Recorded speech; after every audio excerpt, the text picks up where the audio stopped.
Sure. Well, obviously a good win for us. It was kind of a tale of two halves when you really look at it and you really break it down and, you say, what was the difference? I think in the first half, obviously created some adversities for ourselves. Starts with two turnovers, one on the punt return, and then, the other on the interception. We had five penalties.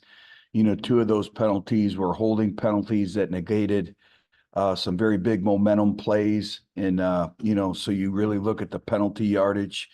We started fast. We had three drives that we were inside the Tulsa 36-yard line. And kind of like this first, same of the first game, we came away with 7 points. And I thought our players were pressing a little bit. And then the second half, I thought we played more to our standard. We started fast. We had complementary football. We scored the first two possessions of the second half and then combined that with the 77-yard punt return. And then defensively, the whole key was we were able to force 4 3-and-outs. And then I thought one of the critical stages of the game is they do score, and then we were able to answer their score with a 14-play, 79-yard drive that ate up 6 minutes. And then the whole key to winning the fourth quarter, we've worked really hard on that. That's one of our program philosophies is we were able to possess the ball, and that's the whole key to winning the fourth quarter. We possessed the ball for almost 12 minutes. So a tale of two halves, but again, we all kind of know what's at stake the next 2 weeks, and we have to get better in every phase, especially the details to, and execution. I think that's the big thing, the fundamentals, the footwork, the hands, the eye discipline, all the little things that we'll continue to work on. Start off with Luke. Luke? Well, Coach, you just touched on it a little bit about finishing in the fourth quarter. I know the last few years you've been here, you've been preaching that, and you've been preaching that. Here you are, and you got a year where 2 games in a row, you're 2-0, and both games you guys finished in the fourth quarter. How big is that to you in this program moving forward? Well, I think it's big because everything is centered around winning the fourth quarter. We have a fourth quarter program in the off season. We talk about it every single day. It's the focus at the end of the game, all those things. And I think, when you start to have success in that, they start believing in that even more. And, the whole key is possessing the football. And we were able to possess the football in the second half, particularly in the fourth quarter, and then again, complementary football as well. And we'll go over to Charles. Charles, please go ahead. What's going on, Coach? Hey, Charles. McKeelan was out again this week. Any update on when we could see him on the field soon? Yeah, I think it's more, week by week, day by day. He's ahead of schedule right now. Probably don't anticipate him being ready for Michigan right now. But he's doing all that he can, and it's kind of the same deal with Jacob Bear and where he was at. McKeelan's an overachiever. He's going to work exceptionally hard. The team is very important to him, but we also have to be very careful that, he's healed and he's ready to go before we play him. So, I would probably list him as questionable for Michigan. Go over to Billy. Billy? Hey, Coach.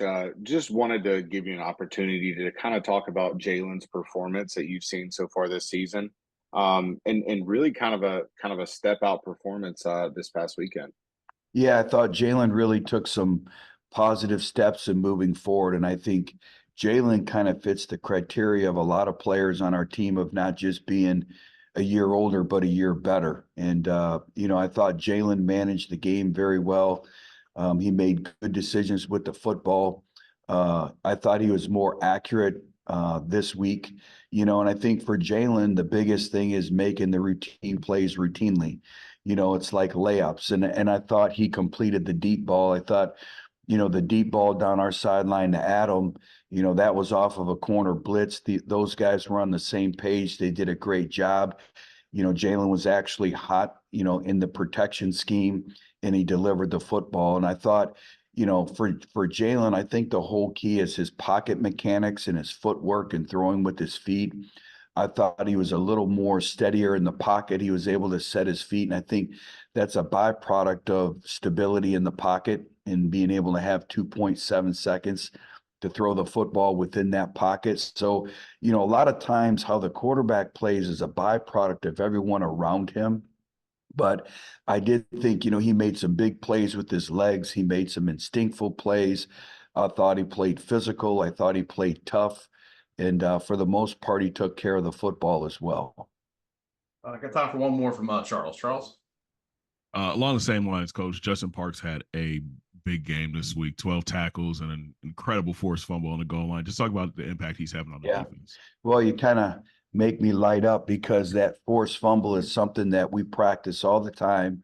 We've gone back in the archives. We show videos of everywhere we've been. And everywhere we've been, our teams have really taken pride in that. And I think that's a byproduct of your culture. That's a byproduct of your standard and your effort. And, we've had a few clips to show from Arkansas State, but I promise you that one we'll show continuously because he actually didn't have good body position. He actually missed the tackle, but he didn't stop and he sprinted to the ball. And then here comes the blind pursuit. I think he was violent in the way he raked the ball out. And that was a game changer. That was a game altering play. And so just really proud of him. We've asked him to play a new position. He had a career high in tackles. And I think there's a lot of more meat on the bone, so to speak. I think there's a lot that he can get better at as the season progresses, but he's one of our leaders and it's very, very important to him and it shows. Thank you, Coach. Appreciate your time today. Have a good day and a good week.